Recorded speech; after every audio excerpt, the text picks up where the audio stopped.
అంబేద్కర్ కోనసీమ జిల్లా పి గన్నవరం మండలంలో పడవ ప్రమాదం జరిగింది. వరద ప్రభావిత లంక గ్రామాలకు వాటర్ ప్యాకెట్లు తీసుకెళ్తున్న టైంలో పడవ మునిగిపోయింది. ఆ టైంలో పడవలో ఉన్న 6గురు వరద ప్రవాహంలో పడిపోయారు. వెంటనే స్పందించిన మత్స్యకారులు నాటు పడవలో వెళ్లి 5గురిని రక్షించారు. ఒకరి మాత్రం కాపాడలేకపోయారు. దీంతో ఆ వ్యక్తి ప్రవాహంలో గల్లంతయ్యాడు. గల్లంతైన వ్యక్తి కోసం మత్స్యకారులు స్థానికులు విస్తృతంగా గాలిస్తున్నారు.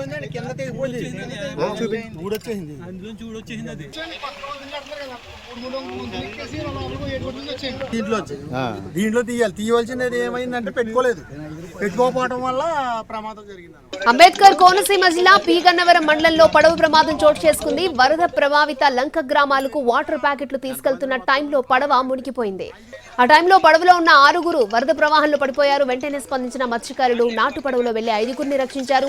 ఒకరిని మాత్రం కాపాడలేకపోయారు. దీంతో ఆ వ్యక్తి ప్రవాహంలో గల్లంతయ్యాడు. గల్లంతైన వ్యక్తి కోసం మత్స్యకారులు స్థానికులు విస్తృతంగా గాలిస్తున్నారు.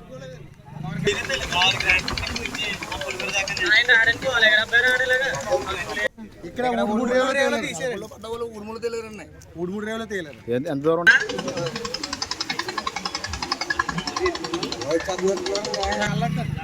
తెగిపోయిందండి, కింద తెగిపోయింది, ఊడొచ్చేసింది, అందులో చూడొచ్చేసింది అది.